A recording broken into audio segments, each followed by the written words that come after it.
We know that Copilot can be useful for creating small, repetitive functions. We know that Copilot is not going to steal my job yet. In this video, we're going to be seeing if we can prototype a small application faster than we could without Copilot.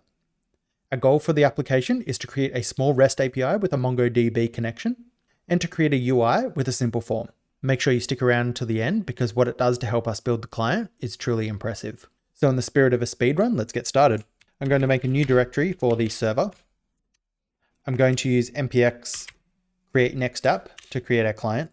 While our client is being created, I'm going to cd into our server and I'm going to yarn add express and I'm going to add mongoose. I'm going to make a new file for my application. So I'm going to touch app.js and inside of the package.json, I'm going to create a scripts and I'm going to create a dev script. And my dev script is just going to say node app.js. So I can type yarn dev in the server. So I'm going to come into the server folder. I'm going to come into the app.js and I'm going to write a comment that says create express server. And we're going to see what Copilot gives us. So var express equals require express. Let's go open Copilot and see if we can get a little bit more than that. Okay, so this is setting Jade as the view engine, setting up cookie parser and everything. Okay, so let's just accept the first solution and let's type yarn dev again and see what errors we have. Okay, so we need to say const express equals require express. Let's try again. Path is not defined. Const path equals require path. Try again. Okay, so our server just exits. So let's type start express server. That's one thing Copilot's not great at is adding in the brackets. Okay, we have a server running. So let's create a Mongoose connection. So I'm going to collapse all this with Command K, and I'm just going to say create function that creates a Mongoose connection. Okay, that looks good. Okay, that looks fine. It didn't create a function for us, but it did create the Mongoose connection. So let's say log when Mongoose connects.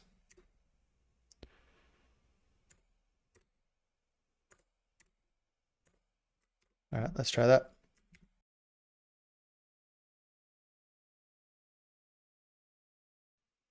Okay, looks like Mongoose did connect. Let's also create a user model. And this model is just an arbitrary model that we're going to use to insert some data into the database. Let's say up here, create Mongoose model for a user with a name and email. Okay, we don't need that. Let's open Copilot.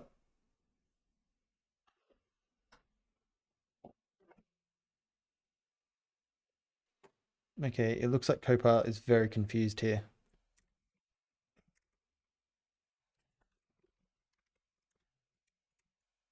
Okay, it looks like it took what we said in this comment and then applied it to this user schema.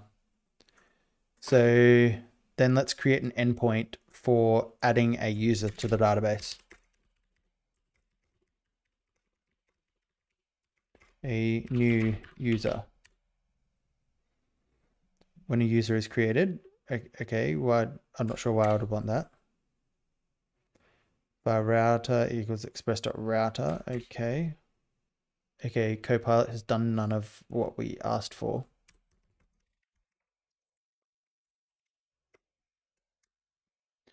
Okay, app.post/user function. Okay, that looks better. User equals new user. Yep, that looks awesome. Again, no closing bracket, but we can deal with that. Let's restart our server.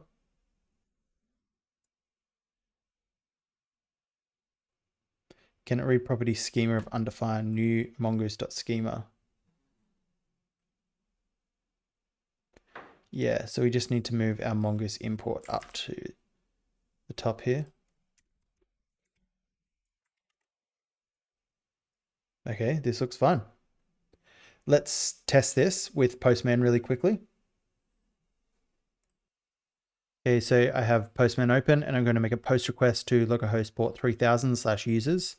And the body is just going to include the name and the email as we specified in the model.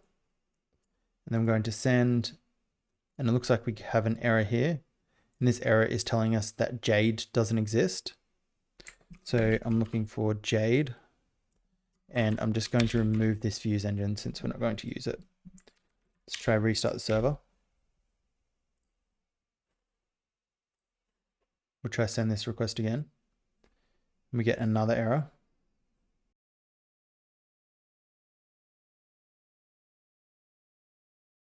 Okay, so this error is no default engine. And I'm not sure exactly what it's referring to, but we have a problem with our user. So we have a user schema, but we don't have a user model. So let's define const user equals mongoose.model user and then user schema. Good suggestion. Let's restart our server.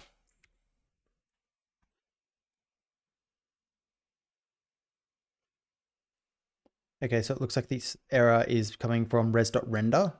And so to use res.render, you have to have a rendering engine like EJS or Jade. So let's just remove that. And this is for printing out stack traces. So let's remove this as well. This is a prototype. We don't need any of this stuff. Okay, so we get a 404, which is better. So it's /user. Let's just change this to /users. We have another 404.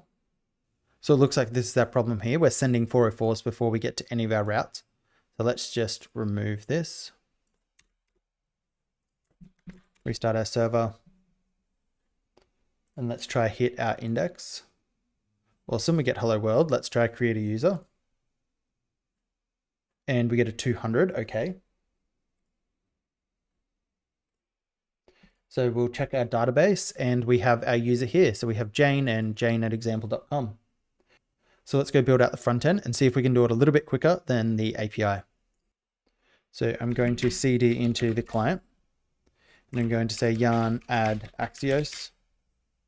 And we're just going to use Axios to send the request to the server. Let's come into pages and I'll open up index.js. And I'm going to remove the contents of this and I'm going to start the client. So we need to change the port that the server runs on. So let's just go change that to port 4000. Now we can restart our server and we can start next on port 3000.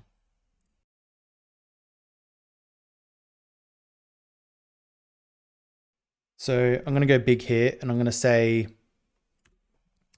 create a form that sends a request with a name and an email. Okay.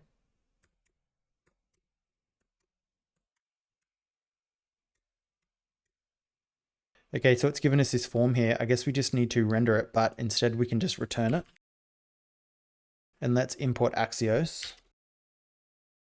And I'm going to say create a function that sends a post request to /users with data in the form. Yep, that's a good suggestion.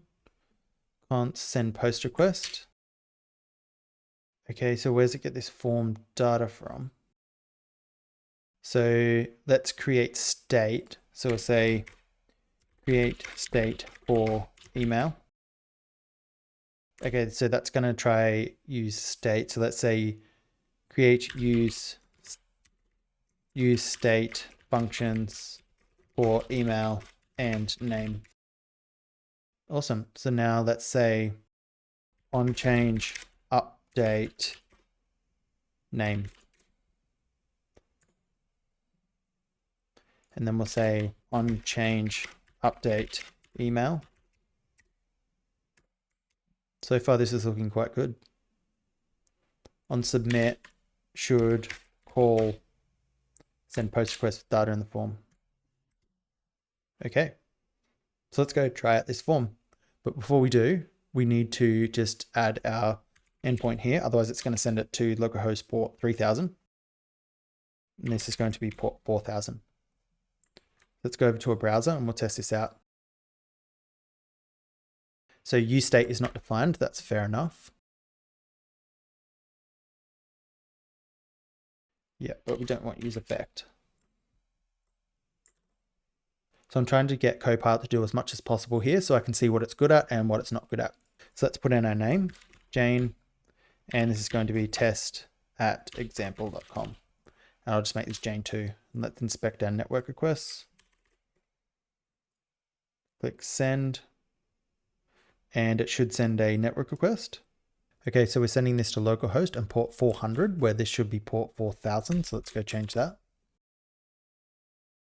I'll clear those network requests and I'll make this Jane2 again, and then test@example.com. You